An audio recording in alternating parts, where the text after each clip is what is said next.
Hi guys, it's Omer from MMOHut.com, and I'm doing a first impression gameplay video for Tantra Online, free-to-play 3D fantasy MMORPG published by GameBana. Now I'll spend about 5 to 10 minutes running around checking the game out and make quick comments. If you guys want to play Tantra Online or just learn more about it, make sure to check out our full review on MMOHut.com on the look on the right sidebar. Let's log in now.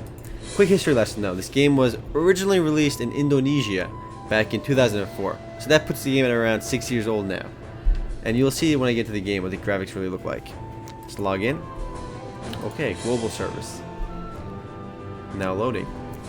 Alright, now one really annoying thing right off the bat is that the game's classes are actually called tribes. And that can be really confusing, and I have no idea why they would even think about doing that. So we have Naga, Asura, Yaksa, and Deva. And those are all male. So you have a female counterpart as well. And you'd think they'd be the same tribe, but they're not. So they have 4 different tribes for the female ones, but they're the same exact class. So why they make such confusing tribe names is beyond me. So yeah, and you can tell right away though, this guy's a warrior, he's a big guy. This guy is going to be our thief, he looks sneaky. He's a little confusing, he's our support slash healer character. And this last one's our mage. So let's go with Naga. And again, I don't know why they just name it warrior. And why are the game's stats called muscle, nerve, heart, mental? It doesn't make any sense. What was wrong with strength that they had to change it to muscle? Was there something wrong with strength? I don't know. And nerve and heart? I don't know. I'm gonna put my points to muscle though. He's a cool guy. I like my muscle. Let's go make our character now. Now this game is based a little bit on Buddhist and Hindu mythology, and that's because you can pick one of your gods later in the game, kind of like your deity, and it has some impact on the game, which is pretty neat actually. Well, let's go in. Okay, and you do that at level 30, and depending on what god you actually pick, I'll explain it later. But now, as soon as you get to the game, you can play with the WSAD or with the with the point and click, and there's a very basic tutorial which teaches you how to move around and what the basic hotkeys are. We have an awesome dancing kid over there, Hajit, and we got people on their mounts now. I can already let's zoom in on this chick over here real quick, see what our NPCs look like. Alright, let's go back. Alright. Now let's I love how she stands still, her chest jiggles. But let's walk around. I want to show you guys something really weird right off the bat. As soon as you start in the game, you have 2 boxes in your inventory. One called Kruma's armor and one called Anaka's weapon.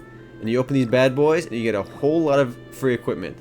I mean, it's pretty cool that they give you some good starting stuff. But when I say good, it's I'm understating that. This is ridiculously overpowered starting gear. Let me put this stuff on. And you pretty much have a weapon for all the different weapon types in the game. I'm gonna go with a spear because it does the most damage. Not spear. Let's see what else we got. I think axe is the most damage actually. Let me look. Yep, 158 max. Yeah, we're gonna go with axe. And the equipment here is just ridiculously overpowered, and it reminds me a lot about RF Online, because the weapons you get in RF Online are also really overpowered. But let's go kill some stuff now. I am level 1. Naga over here. Interface isn't too bad. It looks kind of modern with the see-through interface. And the graphics aren't too bad because the game does support widescreen resolution. Let's go kill some dudes over here. I missed that guy. Let's do this one. And 1 kill will level 6. I legit just got 5 levels for that one monster. So let's kill this one and keep leveling up. Awesome, level 8 now. Let me just pump my... I'll leave that alone for now, but that's really interesting though. Really fast-paced experience, and it feels pretty ridiculous. It's almost as if I'm playing a private server. So I guess that's the game. The game kind of went with the whole private server feel to it because you level up so often. The game's experience rate is absurdly fast, absolutely absurd. I think this is probably one of the fastest XP rate games I've ever played. I mean, it reminds me when I used to play Ragnarok on one of the servers I played on. You kill one poor and you're level 60, so it's pretty weird. And you can see your experience meter at the bottom. There's really no point even looking at it. You level up almost every monster. Although these monsters are now getting low level for me, so let me find something a little bit harder.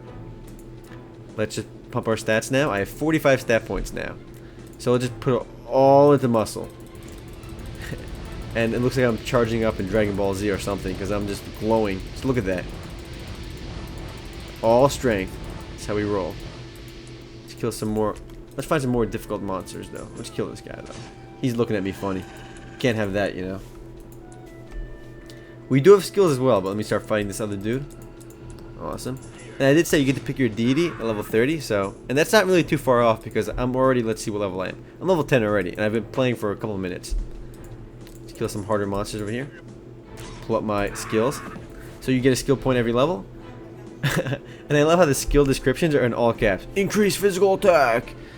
Increase physical attack success rate. So it could have said increase accuracy, increase strength. But nope. Let's see what else we got over here. Feints enemy. Shout blocks movement opponent. Gives damage to all opponents in an area. And it's got some very crude, simplistic English translations, but at least it makes some sense. Not like some other games I've played. Let's kill some more molecules, or whatever these guys are called. And they have hard to pronounce names. In fact, it doesn't make what is molecules. Let's go kill some these dudes over here now. I do want to pump a little bit of my heart stat because I think that's constitution, so I don't die real fast.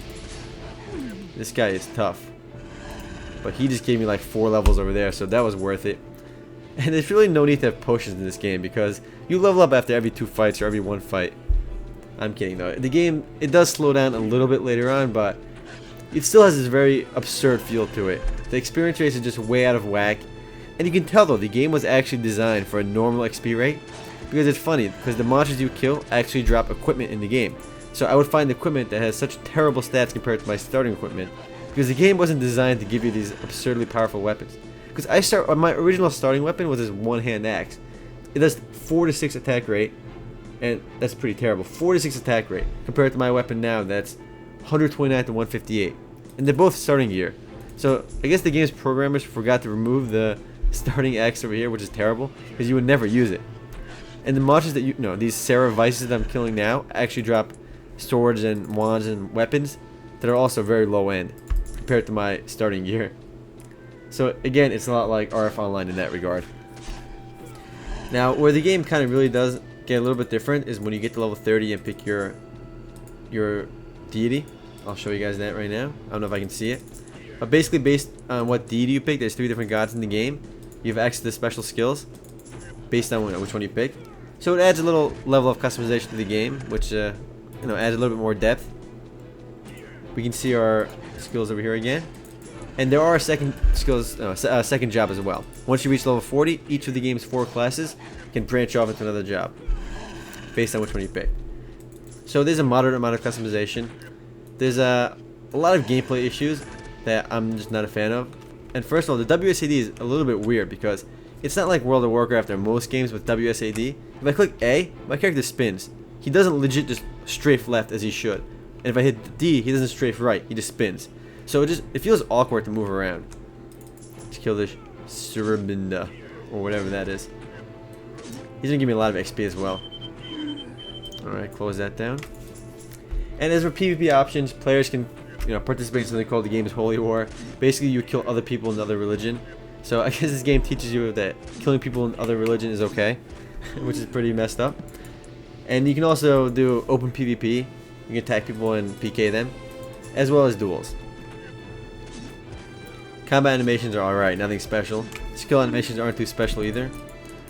And the game bugs out pretty often. In fact, every time I close the game, it just glitches out and it gives me an error. And I'm trying to walk over like corners, you'll be teleported around. It's just really weird and clumsy. You'll get stuck on corners sometimes, and it just won't feel natural. And you'll see that as you play. And the map, though, is surprisingly functional. You can see everything here nicely. Unfortunately, this is not a popular game, though, so you won't see many people, except for inside the towns and early on. You do have mounts, though. Like most games, where you can set up a booth to buy and sell items. In this game, you just turn to a treasure chest, which I don't think makes any sense. Anyway, let's run outside town again. I died over there because I wasn't paying too much attention to my health. So I don't know how I failed that hard to die in a game where you level up after every kill. But let's see what else we have. But really, the game's only unique points are it's really fast XP, and that kind of gets boring after a while. There's an initial, cool factor to it, leveling up real fast, but it does slow down after like level 30, 40. But it's still really fast compared to other games. And the god system, because it adds another layer of customization to the game. Let's keep moving. You can teleport between maps, and there's teleporters around over here, and they do cost money to use now. So if I want to go to the Shambaldi portal, I'll have to pay like 1,000 money in the game. I forgot the currency's called. Let's see my inventory. Yeah, rupiah. So it sounds like the Indian rupee. I am running out of time, guys, though. So if you guys do want to play Tantra online or just learn more about it, check out our full review on MMOHut.com on the look on the right sidebar. Later, guys. You can see me spin for a little bit. Whoosh.